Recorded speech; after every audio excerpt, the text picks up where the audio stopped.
Stay tuned because next up is David Charles Allen, Village Properties Realtor and host of The Hub.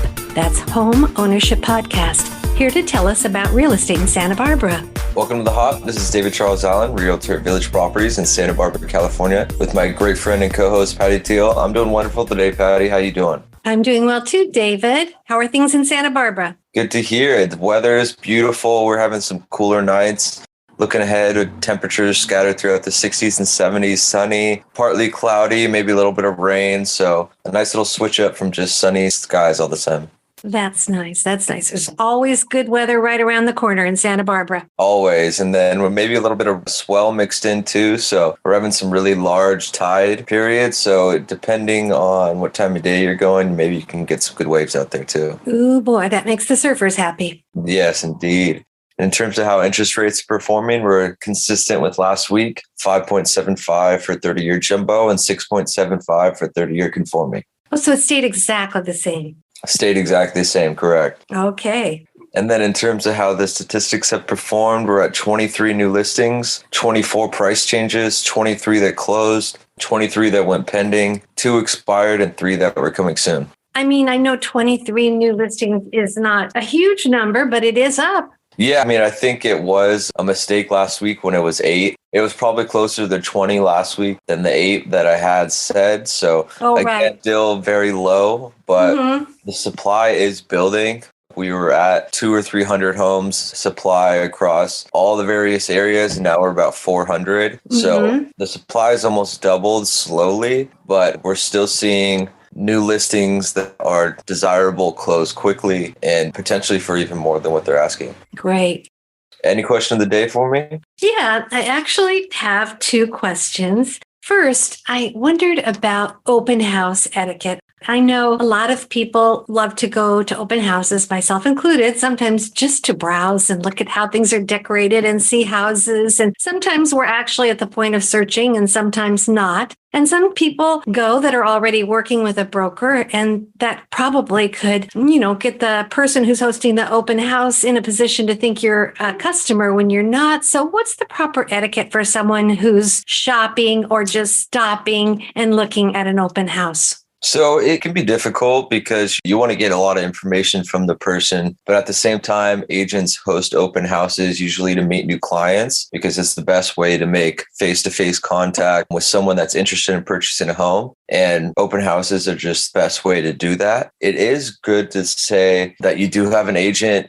It's really going to depend when you want to. But if there's like a bunch of people in there and sometime an agent commits too much time to you and they don't know you have an agent and they're kind of missing maybe somebody else that doesn't have an agent that they could be spending more time, that your agent could kind of help you still with answering some of the questions you're asking. So I don't know if you walk right in and say, I already have an agent. If you're starting to feel like you're taking up too much time and there's other people in there walking around that the agent's not going up to and talking to, maybe you should let them know, hey, I do have an agent if you want to go talk to other people, something like that. That's beneficial to them. Is it going to be most beneficial to you? It really is going to depend on how you feel and how much information you want from that agent. A lot of the time, the agent hosting the open house isn't the listing agent, so they might not even have all the information you're looking for. Yeah, well, that's good and sensible advice. I think all of us would hate to take too much time from someone only to let them know, hey, we're really already working with somebody.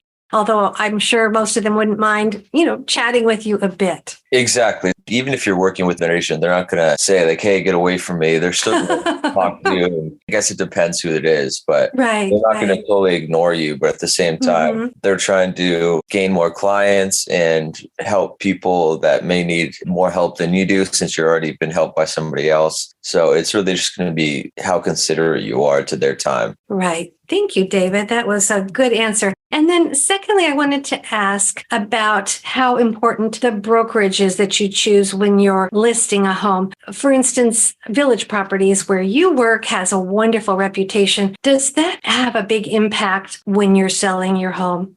So it's always going to have an impact in terms of what you're doing in the community. The Village Properties does so much in the community. They have the Teachers Fund. There's a lot of giving back that happens within the community. It's a local brand. You can call the owner and the owner will talk to you. It is a good vibe you get from having a local brokerage in terms of that thing, in terms of marketing, in terms of client outreach and local outreach and everything like that. In terms of listing the home, it's going to depend on the agent a lot too. And if the agent's going to do the best for you, maybe that agent is at a smaller brokerage, but they're going to be really consistent and they have a marketing plan and everything like that. So yes, the brokerage helps a lot, but it's also the agent behind which brokerage is. It's really going to be dependent on how you do the best. Mm-hmm. Right. So it sounds like you just have to weigh everything. It is important, but perhaps the actual realtor that you're working with is the most important thing. I'd say the realtor is the most important, and the brokerage is definitely a close second just because of all the different stuff that the brokerage provides in terms of outreach and marketing and how wide their marketing reach is. I know Village Properties is part of like global, essentially a bunch of small brokerages all the way around, and its marketing comes everywhere from there. So it's going to be the agent first and definitely a broker second. Okay, well, thank you for clarifying that, David. And how are those fur babies at home doing? Everyone's doing great. Mango just got his food, so he's super excited, trying to cuddle up now. And it's been a little cooler, so Bailey snuggles a lot. And, the dogs are just everyone wants to lay in the bed together, keep everybody warm. Sounds like a storybook that you should write. It sounds so cute. And last time we spoke, my husband was in the background listening to me record, and he thought Moose was really a moose. So we better clarify for our regular listeners, at least Moose is a dog, and he was hurt last week. How is he doing? Moose is all better now. I think he just sprained his toe from Jasmine stepping on him, and he's running around ready to go.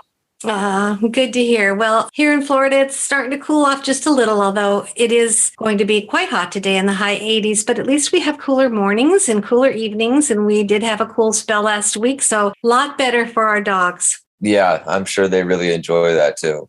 Absolutely. Well, David, thank you so very much. I want to make sure that we let any listeners know how they could get a hold of you. Yeah, my number is 805-617-9311, or my email is david@davidcharlesallen.com. Thank you, David. You're welcome. Let's go next week, Patty. All right. Bye-bye. Bye.